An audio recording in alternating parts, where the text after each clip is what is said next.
Praise Lord. प्रभु की स्तुति हो, प्रभु की महिमा हो। जितने लोग यहाँ पे आए इनके लिए मैं प्रभु को धन्यवाद देती हूँ। प्रभु आप जीवित खुदा है और प्रभु यीशु मसीह के नाम को मैं ऊंचा उठाना चाहती हूँ कि सही में प्रभु हमें संभाल के रखता है। प्रभु ने हमें आशीषित किया हुआ है और जैसे कि हमने पिछली बार 4 भागों में देखा था कि यीशु मसीह ही सच्ची दाखलता है, तो आज हम देखते हैं कि प्रभु हमसे क्या बात करना चाहता है। परमेश्वर ने आप सबको अच्छे से रखा होगा, मैं ऐसी आशा करती हूँ, विश्वास करती हूँ। और आप सबको ये YouTube चैनल पे आप सबका स्वागत करती हूँ तहे दिल से। जितने लोग बाद में देखेंगे उनके लिए भी मैं प्रभु को धन्यवाद देना चाहती हूँ और आप सबको मैं धन्यवाद देती हूँ कि आप अपना समय निकाल के ये प्रभु का संदेश, प्रभु का सुसमाचार सुनते हैं। तो हमेशा की तरह हम शुरुआत में प्रार्थना में जाएंगे, फिर वचन में जाएंगे। धन्यवाद देते हैं प्रभु जी, धन्यवाद देती हो प्रभु जी, इस समय के लिए धन्यवाद देती हो प्रभु जी, आज के दिन के लिए प्रभु धन्यवाद देती हो प्रभु जी। प्रभु आपने हमें चलाया है, आपने हमें संभाल के रखा है प्रभु, सबको बचा के रखा है प्रभु, आपकी महिमा के लिए आपने जो पवित्र जीवन दिया है सबके लिए प्रभु मैं धन्यवाद देना चाहती हूँ प्रभु। आप हम सबको आशीषित करते हैं प्रभु जी, हम सबको प्रभु आपके पवित्र हाथ में रखते हो प्रभु जी, इसलिए मैं आपको धन्यवाद देती हूँ प्रभु यीशु मसीह। प्रभु यीशु मसीह आज मैं प्रार्थना करती हूँ, अगर कोई बीमार है, कोई परेशानी में जा रहा है प्रभु और बहुत आशा से वो आज ये सुसमाचार तुम्हारा सुन रहा है, ये मैसेज अगर वो सुन रहा है प्रभु, कोई भी भाई बहन है प्रभु जी कि वो परेशानी में है प्रभु जी, प्रभु आज का वचन उनके जीवन में बहुत ऐसे काम करने पाए प्रभु। वो वचन के द्वारा आप उनकी सुधि लो, उनको याद करो और उनको आशीषित करो प्रभु। प्रभु मैं धन्यवाद देती हूँ, आगे का हर एक समय प्रभु मैं आपके पवित्र हाथ में देती हूँ। सब विनती प्यारे यीशु मसीह के नाम से मांगती हूँ, आप इसे सुनिए और दया से कबूल कीजिए। आमीन आमीन। धन्यवाद देते हैं। तो मुझे किसी ने कहा था कि सिस्टर ये लेंथ का समय है और अगर आप हो सके तो जो लेंथ जो समय जो है ये जो पवित्रता से लोग बिताते हैं, ये 40 डेज फास्ट रहते हैं, तो किसी ने मुझे कहा, एक सिस्टर ने, कि सिस्टर अगर आप इस पे वचन हमें देंगे तो हमें बहुत अच्छा लगेगा, हमें खुशी होगी। तो मैं आज वही आपके साथ वो वचन शेयर करना चाहती हूँ। ये 40 डेज के फास्ट के बारे में, ये लेंट समय क्या है।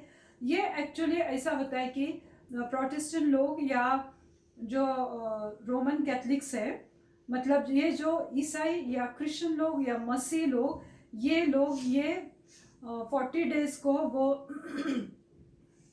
बहुत पवित्रता से वो उपवास के साथ, प्रार्थना के साथ ये समय को वो गुजारते हैं। तो इसे लेंट का समय कहते हैं और इसे लोग उसका फास्ट करते हैं, उपवास करते हैं। देखिए मेरे प्रियो, साल के कितने दिन होते हैं? 365 डेज, 365 दिन रहते हैं साल के। देखिए मेरे प्रियो, साल के जब 365 डेज होते, 365 डेज हम लोग सिर्फ खाना खाते रहते, खाते रहते, ठूसते रहते, भूख नहीं रहती है, फिर भी खाना लगातार खाते रहते। तो साल में हम एक 40 डेज के फास्ट कर नहीं सकते क्या? हम उपवास कर नहीं सकते क्या? बहुत बार ऐसा होता है कि लोग कहते हैं कि हम उपवास नहीं कर सकते, हमें थकान होती है, हमें वीकनेस आती है, कमजोरी आती है, तो इसलिए हम लोग ये फास्ट नहीं करते हैं। पर 365 डेज तुमने खाना खाया है ना, तो 40 दिन तुम उपवास क्यों नहीं कर सकते? अभी देखो, कोई कोई कलीसिया में ऐसा होता है कि ये जो लेंट समय के फास्ट है वो लोग नहीं करते। तो वो लोग क्या करते हैं कि एक तो लेंट समय शुरू होने के पहले फास्ट करते हैं या बाद में वो लोग ये 40 दिन के फास्ट करते हैं। हर एक की अपनी अपनी धारणाएं हैं, हर एक की अपनी अपनी सोच है, हर एक का अपना अपना विश्वास है। पर ये 40 डेज फास्ट करने में कोई बुराई भी नहीं है, इसमें कोई गलत भी नहीं। भले ये बाइबल में किधर भी लिखा हुआ नहीं है कि तुमने ये 40 डेज के फास्ट करने चाहिए, पर ये 40 डेज के फास्ट और जो हमारे स्पिरिचुअल रेगुलर फास्ट है, जो ईसाई लोग, मसीह लोग करते हैं ये फास्ट, तो ये फास्ट करने से हमारे जीवन को एक डिसिप्लिन आता है, स्पिरिचुअल डिसिप्लिन आती है, यानी आत्मिक अनुशासन हमारे जीवन में आता है। जब हम फास्ट करते हैं, फास्ट के साथ प्रेयर करना भी बहुत ज़रूरी है। तो फास्ट और प्रेयर जब हम करते हैं तो हमारे जीवन को एक डिसिप्लिन आता है, और उपवास से अनुशासन, डिसिप्लिन यानी अनुशासन हमारे जीवन में आ जाता है। तो इसमें गलत क्या है? देखिए, बहुत लोग ऐसे हैं कि वो लोग ये समय परमेश्वर से गुजारना चाहते। इसका मतलब ये है कि जो वो पाप करते हैं या गंदे सोच है उनकी, या वो कुछ देखा है, बहुत सारे लोग ये सब चीज़ों को छोड़ देते। मैंने तो देखा है कई कई लोग तो नए कपड़े भी नहीं पहनते इन 40 दिनों में, या कोई कोई ऐसे लोग रहते कि वो नॉनवेज नहीं खाते हैं। कोई लोग ऐसे हैं कि जो शराब बहुत पीते हैं, तो ये 40 दिनों में वो शराब को छूते तक नहीं है, सिगरेट नहीं पीते हैं। तो मतलब वो जो उनकी बुरी आदतें हैं या जो उन्हें अच्छा लगता है, वो लोग वो नहीं करना चाहते, क्योंकि उन्हें लगता है कि ये 40 दिन मेरे लिए परमेश्वर से जुड़ने के दिन है। तो मेरे प्रियो, फास्ट करने में कोई दिक्कत नहीं, कोई बुराई नहीं है, इसमें कोई कुछ किसी ने नाम रखना भी नहीं चाहिए। क्यों? तो उपवास है। भले तुम आज ये लेंट के समय में करो या बाद में करो या पहले करो, पर उपवास तो उपवास है, जिसमें परमेश्वर से हम लोग जुड़ जाते हैं, परमेश्वर के हम लोग नज़दीक आते हैं, परमेश्वर को जानने की हम लोग कोशिश करते हैं। और ऐसा होता है कि नए नियम और पुराने नियम, दोनों नियम में उपवास के बारे में लिखा हुआ है। ऐसा नहीं है कि सिर्फ पुराने नियम में ही उपवास थे और अभी नए नियम में उपवास नहीं है। ऐसी गलत धारणाएं हैं बहुत जन के, ऐसा नहीं है। देखिए, प्रभु यीशु मसीह ने खुद 40 दिन के उपवास रखे थे, है ना? तो ये उपवास प्रेरितों ने भी रखे थे, उपवास सबने किया है। तो ऐसा कोई नहीं बोल सकता कि ये सिर्फ पुराने नियम के लिए है, तो ऐसा नहीं है। तो ये उपवास जो है कि हमें आध्यात्मिक अनुशासन का महत्व दिखाते। ये जो स्पिरिचुअल डिसिप्लिन है, आध्यात्मिक अनुशासन, शिस्त जिसे बोलते हैं, उसका जो इम्पोर्टेंस है वो हमें उपवास सिखाता है कि हमें कैसे पवित्रता का जीवन जीना है। बाइबल में मेरे प्रियो इतने सारे लोगों ने उपवास किया है। जब हम ये पढ़ते हैं तो हमें एक प्रेरणा मिलती है कि सही में इन लोगों ने प्रार्थना किया और प्रभु ने उनको जवाब दिया।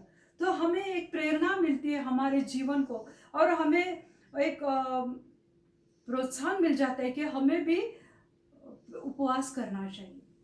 तो उपवास ये बाइबल में इतना इम्पोर्टेंट है, इतना महत्वपूर्ण है कि हमें इसकी बहुत ज़रूरत है।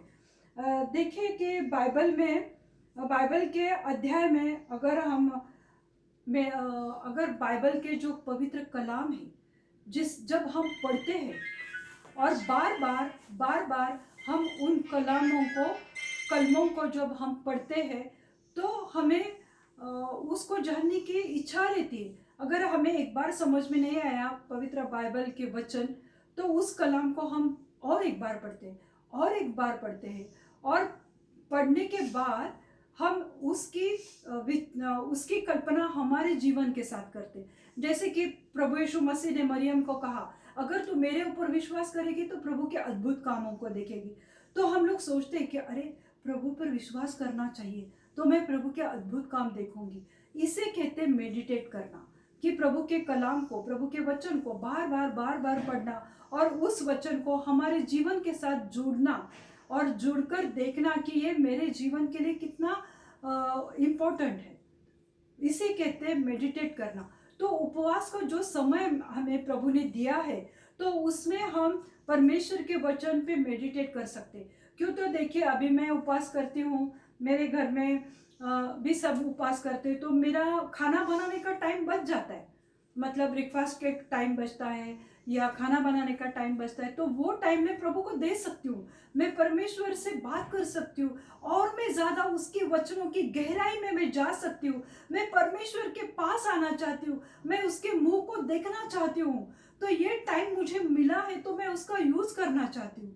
अगर देखो, खाना खाते समय बहुत बार मैंने देखा है कि लोग टीवी के सामने बैठते हैं, एक सीरियल खत्म हो गई दूसरी देखते, दूसरी खत्म हो गई मूवी देखेंगे, एक मूवी खत्म हुआ तीसरा देखेंगे, वो भी नहीं पसंद आया तो नेटफ्लिक्स पे जाके बैठेंगे।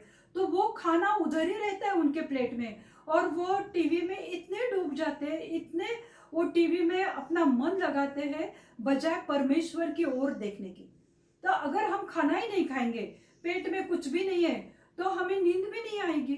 तो ऑब्वियसली हम परमेश्वर के वचनों पर मनन करने की कोशिश करेंगे, हम प्रभु से बात करेंगे। बहुत पेट भर के खाना खाए तो नींद भी बहुत जल्दी आ जाती। पर मेरे प्रिय, परमेश्वर ने ये समय अगर हमको दिया है तो हमें उसका फायदा उठाना चाहिए। देखो पुराने नियम में, न्यायों की किताब में हर बार इस्राएली लोगों ने परमेश्वर के विरुद्ध में काम किया था। तो इसलिए परमेश्वर ने उनको पलिश्तियों के हाथों में दिया था, अनाकानी लोगों के हाथों में दिया था। फिर वो लोग बंधुआई में रहते थे, दुख में रहते थे। तो फिर वो लोग क्या करते थे, फिर उपवास करते थे वो, और परमेश्वर से विनती करते थे। फिर परमेश्वर उनके ऊपर तरस खाके परमेश्वर एक न्याय को उनके लिए नियुक्त करता था। तो आज प्रियो, ये जो प्रभु ने हमें समय दिया, ये एक पवित्र समय है। तो उस समय का हमने फायदा उठाना चाहिए, और उस समय में हमने परमेश्वर के पास और पास आने की हमने कोशिश करनी चाहिए। उपवास से हम विनम्रता आती है, ह्यूमिलिटी, नम्रता हमारे जीवन में आती है। देखो झगड़ा करने के लिए भी, खाना खाएंगे तो जोर जोर से चिल्ला पुकार करके झगड़ा करेंगे ना, पर जब पेट में कुछ भी नहीं है तो चिल्ला पुकार नहीं कर सकते, झगड़े नहीं कर सकते। तो ऑब्वियसली हम परमेश्वर पे ध्यान दे सकते हैं मेरे प्रियो। तो उपवास क्या है? उपवास, उपवास के बारे में बोल रही, पर ये उपवास क्या है? उपवास का मतलब है कि एक सर्टन टाइम तक खाना नहीं खाना है, यानी कम खाना खाना है, या एक समय तक खाना नहीं खाना है, मतलब एक विशिष्ट समय तक। कोई कोई लोग ऐसे रहते हैं कि जिन्हें उपवास नहीं होता क्योंकि उनके शारीरिक कुछ प्रॉब्लम्स रहते हैं, कुछ बीमारी रहती है, उनके टैबलेट्स रहते हैं। तो वो लोग क्या करते हैं, सुबह का ब्रेकफास्ट स्किप करते हैं, सुबह ब्रेकफास्ट नहीं खाते हैं और लंच तक वो उपवास करते हैं। लंच के समय में लंच खाएंगे, फिर वापस रात को खाना खाएंगे। इसे कहते हैं कि थोड़े समय का या थोड़ा खाना खा के उपवास करना। और दूसरा उपवास है कि लोग ब्रेकफास्ट और दोपहर का लंच दोनों स्किप करके डायरेक्ट शाम को उपवास छोड़ देते हैं। इसे ये एक उपवास होता है। एक उपवास है कि वो निर्जला उपवास बोलते हैं जिसे। निर्जला मतलब खाना भी नहीं खाना है और पानी भी नहीं पीना है, तो विदाउट वाटर भी वो लोग फास्ट करते हैं। तो ऐसे निर्जला उपवास हमने एस्तर रानी ने भी 3 दिन और 3 रात किए थे। तो ये एक उपवास है। और एक उपवास है कि आंशिक उपवास। इसमें क्या होता है कि कोई कोई लोग कुछ कुछ खाने के पदार्थ को छोड़ देते, अपने प्लेट में से वो पदार्थों को निकाल देते हैं, वो अपने डाइट में से वो चीज़ों को हटाते। मतलब जिनको स्वीट बहुत पसंद है, पर ये लेंट के समय में वो स्वीट नहीं खाते, वो सेक्रीफाइस करना चाहते कि नहीं, मुझे ये चीज़ पसंद है पर मैं प्रभु के लिए वो बलिदान करती हूँ, मैं नहीं खाऊंगी। मैं शराब पीता हूँ पर प्रभु का ये समय चल रहा है तो मैं नहीं करूँगा। क्या मालूम हमको आगे चल के वो इंसान हमेशा के लिए शराब शायद छोड़ सकता है, उसके जीवन को अनुशासन मिल सकता है और वो अच्छा जीवन बिता सकता है ये 40 दिन के फास्ट होने के बाद भी। तो फास्ट करने में मेरे प्रियो कोई बुराई नहीं है। और एक है कि उपवास दिखाता है कि तुम परमेश्वर के साथ कितने गहराई में हो। मतलब उपवास करके लोग कुछ ना कुछ परमेश्वर से मांगते हैं। कोई लोग है कि उनके जीवन की जो समस्या है उसके लिए प्रार्थना करते हैं, कोई लोग है कि अपनी गंदी आदतें छुड़वाने के लिए प्रार्थना करते हैं, कोई कर्जों में डूबे तो वो उसके लिए प्रार्थना करते हैं, कोई अपने फैमिली के लिए उपवास करते हैं। तो हर एक के अलग अलग उद्देश्य है उपवास करने के। पर उपवास करके, प्रार्थना करके तुम क्या दिखाते हो कि हमारा परमेश्वर पे विश्वास है, हम परमेश्वर में गहराई में जाना चाहते हैं। क्योंकि हमें उपवास प्रार्थना करके परमेश्वर के, प्रभु यीशु मसीह के हमें पास आना है, और उसमें विश्वास की गहराई दिखती है जब तुम विश्वास करते उपवास करते हो। पर मैंने देखा है कि लोगों ने ये 40 दिन के फास्ट को चर्च में से निकाल दिया है। बहुत सारे कलीसिया में ये सिखाया जाता है कि हम ग्रेस पीरियड में हैं, हम कृपा के समय में जी रहे, बराबर है। पर जो जिनका बहुत बड़ा विश्वास है, वो लोग ये कृपा के समय को, ग्रेस पीरियड को उन्होंने एक्सेप्ट किया है, तो उनके लिए उपवास शायद कुछ मायने नहीं रखता होगा। पर जो नया विश्वासी है या नया मसीही है, उसे क्या पता ग्रेस क्या है, तो उसे उपवास करना कितना महत्वपूर्ण है, ये चर्चेस में, कलीसिया में सिखाना चाहिए। पर बहुत सारे कलीसिया में से ये बोला गया है कि ये ट्रेडिशनल क्रिश्चियन करते हैं, ये रीति रिवाज है, इन्हें हमें नहीं करना है। और शैतान यही चाहता है, उसे पता है कि अगर कोई इंसान उपवास और प्रार्थना में जाएगा तो परमेश्वर का महान सामर्थ्य उसके जीवन में आएगा, और इसलिए शैतान ने लोगों के साथ छेड़खानी की है। और ये उपवास कलीसिया में से धीरे से उसने हटा दिए, और बहुत जन उपवास नहीं करते, और उनको वो आदत पड़ गई है। 365 डेज, साल के 365 दिन वो खाना ही खाते रहते हैं।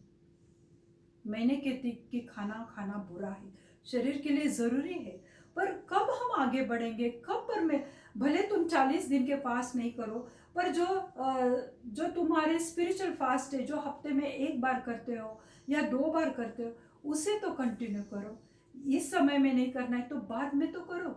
तो यही होता है प्रियो कि शैतान ने इस तरह से लोगों के जीवन में कार्य किया है, और लोगों के जीवन में से वो उपवास को हटाए। जब हम उपवास करते हैं और प्रार्थना में बैठते हैं, तो हम प्रभु की वाणी सुनने की कोशिश करते हैं, क्यों तो हम प्रार्थना में और उपवास में रहते हैं, तो प्रभु भी हमसे बात करने के लिए, उसे भी अच्छा लगता है मेरे प्रियो। तो इसलिए हमने शांति से रह के उसकी वाणी को सुनने की हमने कोशिश करनी चाहिए। और प्रभु मेरे जीवन के लिए क्या मार्गदर्शन कर रहा है, प्रभु मुझे क्या डायरेक्शन दे रहा है, कौन सी दिशा में जाने के लिए कह रहा है, ये जानने की हमने कोशिश करनी चाहिए मेरे प्रियो। प्रार्थना से सिर्फ उपवास करेंगे पर उसके साथ प्रार्थना नहीं है तो हमारा उपवास व्यर्थ है। उपवास और प्रार्थना, fast and prayer, it is most important, कि ये हमारे लाइफ के लिए बहुत बहुत बहुत महत्वपूर्ण है। इसके वचन के बारे में हमने, उपवास के बारे में हम लोग देखते हैं। देखो, परिस्थिति में कैसे भी क्यों ना रहने दो, पर हमें ये उपवास करना चाहिए। ये निराश होकर के कुछ नहीं होता है, मेरे फास्ट का जवाब नहीं मिल रहा है, मैंने प्रार्थना किया मुझे कुछ नहीं जवाब, पर अगर तुम फास्ट गलत तरीके से करते हो तो तुम्हें जवाब कैसे मिलेगा? तुम्हारे मन में कड़कुड़ाहट है, नफरत है, गुस्सा है, गाली गलौज करते हो तुम उपवास के दिन, तो कैसे प्रभु तुम्हें प्रार्थना का जवाब देगा? तो इसके लिए हम लोग एक वचन देखते हैं। देखो, प्रभु की दिशा या प्रभु की सोच को खोजना, जो खोजिए रहते, जो परमेश्वर को खोजने वाले इंसान रहते हैं, तो वो seeking God's direction, seeking God's direction, परमेश्वर जो हमें दिशा दिखाना चाहता है उसकी खोज करना है। तो इसके लिए हम वचन देखते हैं।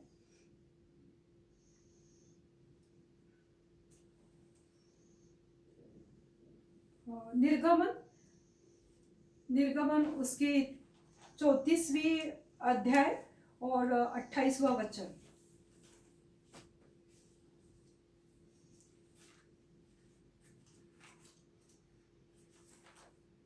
है ना?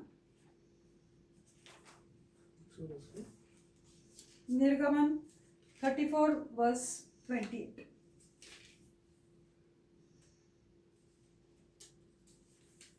मूसा वहां यहोवा के संग 40 दिन और 40 रात रहा, और तब उसने न रोटी खाई न पानी पिया, और उसने उस तख्तियों पर वाचा के वचन अर्थात 10 आज्ञा लेकर आए हो। So he was there with the Lord 40 days and 40 nights.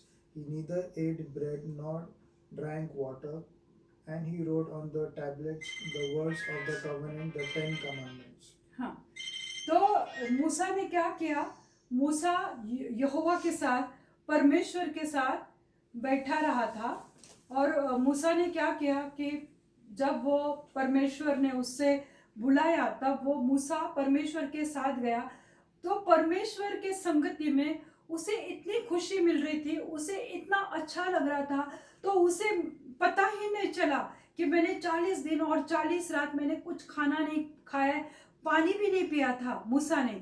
और 40 दिन और 40 रात जब वो उपवास में था, परमेश्वर के साथ था, प्रभु यहोवा के सनिध में था, तब परमेश्वर का सामर्थ्य उसके ऊपर आया और परमेश्वर ने उसे 10 आज्ञा दी जो स्लेट पे वो लिख कर लाया था। वो लिखने के लिए परमेश्वर ने उसे ज्ञान दिया और परमेश्वर उसके साथ था, इसलिए 40 दिन और 40 रात विदाउट वाटर विदाउट फूड वो रह सका। क्यों? तो परमेश्वर उसके साथ था और परमेश्वर ने उसे चलाया, उसे संभाला, उसे बनाया रखा। इसलिए वो 40 दिन और 40 रात मूसा खाना खाए बगैर रह सका। मेरे प्रियो, 40 दिन और 40 रात एक सामान्य व्यक्ति, एक नॉर्मल आम आदमी भूखा प्यासा नहीं रह सकता 40 दिन और 40 रात। पर यह प्रभु की ग्रेस थी, ये प्रभु की कृपा थी मूसा पर, कि परमेश्वर ने मूसा पे अनुग्रह किया, उसके ऊपर कृपा की। तो वो 40 दिन और 40 रात वो परमेश्वर के संगति में था, परमेश्वर के साथ था, इसलिए उसे भूख प्यास कुछ मालूम ही नहीं पड़ी। पर हम लोग ऐसे उपवास नहीं कर सकते। क्यों? तो ये बहुत स्ट्रॉन्ग और भेदक उपवास है जो एक आम आदमी नहीं कर सकता। ये सिर्फ और सिर्फ परमेश्वर की कृपा की वजह से उसने वो उपवास किया था। यह एक अलौकिक उपवास है। ये जो उपवास था, it's a super natural fast. ये आम फास्ट नहीं है, ये आम उपवास नहीं है। 40 दिन और 40 रात खाना पीना कुछ भी नहीं था, पर उसके साथ जीवत एक खुदा था, उसके साथ परमेश्वर था। और जब मूसा वो तख्तियों पर जब उसने वो वचन को लिखा परमेश्वर के साथ बैठ के, तब परमेश्वर ने मूसा को वो 10 आज्ञाएं दी, 10 कमांडमेंट दी। और वो लेकर जब वो आया इन लोगों के पास, जो इस्राएली लोग नीचे उसका इंतजार कर रहे थे, वो लोग जो मिस्र में थे, मिस्र में फारो के गुलाम थे, वहां से मूसा ने उनकी अगुवाई की। मेरे प्रियो, 6 लाख कम से कम लोग थे, पर वो उनके बारे में नहीं सोचा उसने 40 दिन की वो क्या कर रहे होंगे, कुड़कुड़ा रहे होंगे, उनको खाना मिल रहा है नहीं मिल रहा है, कैसा है, कुछ नहीं। क्यों? तो उसके सामने जीवित एक खुदा था, परमेश्वर यहोवा उसके सामने था, इसलिए वो सब बातों को भूल गया। आज मेरे प्रियो, हमें भी इस तरह से उपवास करना चाहिए कि हमारे जो भी परेशानी है, जो भी तकलीफ है, बीमारी है, उसको भूल जाओ ना मेरे प्रियो। पूर्ण रीति से परमेश्वर के हाथ में अपने आप को सौंप दो, परमेश्वर तुम्हारे जीवन में बहुत अच्छे काम करेगा। आगे हम देखते हैं कि परमेश्वर ने ना कि उसको मूसा को संभाला, पर उसको चलाया, उसको ज्ञान दिया और उसको एक दिशा दी परमेश्वर ने। इसी रीति से हम देखते हैं कि फास्टिंग फॉर ह्यूमिलिटी, नम्रता के लिए भी उपवास करना बहुत जरूरी। बहुत जन में प्राइड रहता है, घमंड रहता है अपने खुद पर, अपने कामों पर, अपने टैलेंट पर परमेश्वर को ह्यूमिलिटी यानी नम्रता परमेश्वर चाहता है। इसके लिए हम एजरा की किताब उसका 8वां अध्याय 21 से 23 वचन तक हम देखते हैं। एजरा किंग्स के नंबर, वहां पे मैं देखते हैं कि एजरा जो था, एजरा कौन था? आपको पता है एजरा कौन था? एजरा ये एक शास्त्री था जो मूसा के द्वारा परमेश्वर ने जो व्यवस्था लाई थी, जो मूसा के द्वारा नियम शास्त्र लाया था, तो वो नियम शास्त्र को, वो व्यवस्था को उसने पूरी रीति से जान लिया था। उसने उसका पूरा अभ्यास किया हुआ था एजरा ने, और वो एक निपुण शास्त्री था। उसे व्यवस्था का हर एक छोटी छोटी बातों को उसने जाना था, याद किया था, और वो नियमों को और विधियों को लोगों को सिखाता था। वो एक याजक था, वो एक शास्त्री था, उसने पूरा अभ्यास किया हुआ था इज़रा। तो इज़रा जब परमेश्वर ने चाहा कि जो परमेश्वर का भवन, जो परमेश्वर का मंदिर था, उसकी पुनर्रचना करनी थी, उसको पुनः स्थापित करना था, तो परमेश्वर ने इज़रा को चुना था। तो पारस के राजा ने इज़रा को पूरा अथॉरिटी दिया था। इज़रा को उसने कहा था कि जो भी लेवी लोग हैं या याजक है, उनको सबको तुम यरूशलेम लेकर आओ। यरूशलेम में वो मंदिर बन रहा था, उसकी पुनर्रचना हो रही थी। तो इज़रा को पारस के राजा ने बोला था कि इन लोगों को लेकर तुम यरूशलेम में आओ, और उसको पूरी अर्थव्यवस्था उसके हाथ में दी थी। जितने भी गोल्ड है, सोना चांदी, जितने भी पैसे लोग दे रहे थे, गाय भेड़ बकरियां, मतलब जितनी भी संपत्ति, जितनी भी माल मत्ता थी, वो सब उसके हाथ में दी थी, ताकि वो उसका अच्छे से यूज कर पाए, वो भवन बनाने में, परमेश्वर का मंदिर बनाने के लिए। तो इतना बड़ा विश्वास वो पारस के राजा ने इज़रा पे डाला था, क्योंकि उसको पता था कि इज़रा एक धर्मी व्यक्ति है, वो शास्त्री है, वो नियम शास्त्र को अच्छी तरह से जानता है। तो हम वो वचन को देखेंगे 21। Then I proclaimed a fast there at the river of Ahava, that we might humble ourselves before our God, to seek from him the right way for us and our little ones and all our possessions. Amen. इज़रा तो ये वचन में ये कहा है कि तब मैंने वहाँ आहन अर्थात अहवा नदी के तट पर उपवास का प्रचार उस समय किया। इस आशय से मतलब इस इंटेंशन से मैंने वो अहवा नदी पर, उसके तट पर मैंने लोगों को उपवास का प्रचार किया। ये एक शास्त्री था, उसे पूरी रीति से उपवास का महत्व मालूम था, इसलिए उसने वो जो अहवा की नदी थी उस पे उसने उपवास का प्रचार किया। इस उद्देश्य से या इस आशय से किया कि हम परमेश्वर के सामने दीन हो, और उससे अपने, देखो परमेश्वर के सामने दीन हो, यानी परमेश्वर के सामने हमें नम्र होना बहुत जरूरी। और जब हम उपवास करते हैं तो हम नम्र हो जाते हैं, और परमेश्वर यही चाहता है हमसे। तो इज़रा ने कहा कि तब मैंने वहाँ अर्थात अहवा नदी के तट पर उपवास का प्रचार किया, इस आशय से किया कि हम परमेश्वर के सामने दीन हो, और उससे अपने बाल बच्चों और अपनी संपत्ति के लिए सरल यात्रा मांगे। उसने उपवास क्यों किया? क्योंकि वो यात्रा कर रहा था, वो एक सफर कर रहा था, वो सारे लोगों को इकट्ठा करके, लेवी लोग, याजक लोग, उनको इकट्ठा करके यरूशलेम को लेकर जा रहा था। उसके साथ क्या क्या था मैंने अभी बताया आप लोगों को। क्या था उसके साथ? सोना था, चांदी था, भेड़ बकरियां थी, जो याजक लोगों ने जो दान दिया है, ऑफरिंग दिया है, इतनी सारी मालमत्ता उसके साथ थी, और इतनी सारी संपत्ति लेकर वो जा रहा था। बीच में अगर कोई लुटेरा आकर लूट जाता था तो वो क्या कर सकता था?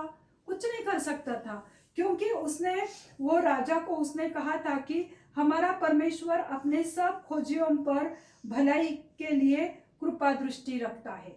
उसने कहा मेरा परमेश्वर, जो उसके खोजिए मतलब उसको खोजने वाले, उसको परमेश्वर के ढूंढने वाले लोग, उनके साथ मेरा परमेश्वर रहता है, उसकी कृपा दृष्टि मेरे ऊपर रहती है। ये उसने राजा से कहा था, इसलिए राजा से उसने सिपाहियों को अपने साथ नहीं लिया था, उसके साथ कोई प्रोटेक्शन देने वाले लोग नहीं थे, इसलिए उसने वो जगह पर प्रार्थना की। देखो हम अगर कोई सफर पे जा रहे हैं तो हम प्रार्थना करके ऑब्वियसली निकलते हैं घर से बाहर, पर क्या हम उपवास करते हैं? नहीं करते। कहीं गांव को जा रहे तो हम उपवास करके जाते हैं क्या? नहीं जाते।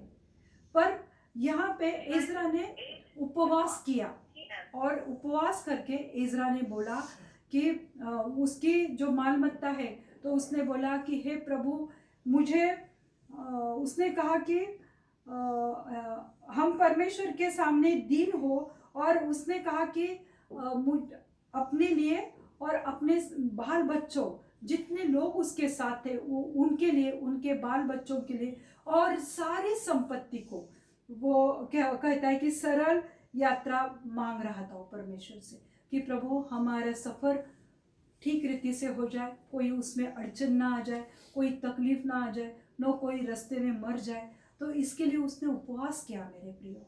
आज हम देखते हैं कि बहुत बार शादियों की बस जाती है और वो खाई में गिर जाती है। मैंने तो देखा है कि पूरे शादी के लोग मर जाते हैं, कभी कभी दूल्हा दुल्हन भी वो एक्सीडेंट में मर जाते हैं क्योंकि उपवास नहीं किया था। जब हम यात्रा पे निकलते हैं, सफ़र पे निकलते हैं, प्रार्थना और उपवास कितना इम्पोर्टेंस इज़रा ने हमें यहाँ पे दिखाया है। जो विधि नियमों को मानने वाला था वो मूसा का आया हुआ व्यवस्था के ऊपर वो मनन करता था। 23वां वचन हम देखते हैं। So we fasted and entreated our God for this, and He answered our prayer. इसी विषय पर हमने उपवास करके अपने परमेश्वर से प्रार्थना की और उसने हमारी सुनी। आमीन। देखो यहाँ पर उसने बोला इसी विषय में कि जो हम यात्रा कर रहे हैं, हमारे साथ माल बहुत बड़ी संपत्ति है, हमारे बाल बच्चे हैं, हमारे सब लेवी लोग हैं, सब याजक है, शास्त्री है, पास्टर्स है, सब लोगों को मैं जा रहा हूँ। तो मैं उपवास प्रार्थना का उनको इम्पोर्टेंस दिया है, नम्रता का पाठ मैंने उनको पढ़ाया है और इसी विषय पर हमने उपवास करके अपने परमेश्वर से प्रार्थना की और परमेश्वर ने हमारी सुनी। तो इस रीति से मेरे प्रियो उपवास करना चाहिए, तो प्रभु हमारी प्रार्थनाओं को सुनता है। तो ये तो मैंने शुरुआत किया है मेरे प्रियो, ये तो सिर्फ 2-1 मैंने उदाहरण दिए बाइबल के। मैं आगे चल के आपको बहुत सारे उदाहरण देने वाली हूँ। आप मेरे साथ जुड़ते रहो और ये वचन के साथ थामे रहो। प्रभु आपको आशीषित करेगा। हम प्रार्थना में जाएंगे। Thank you Jesus.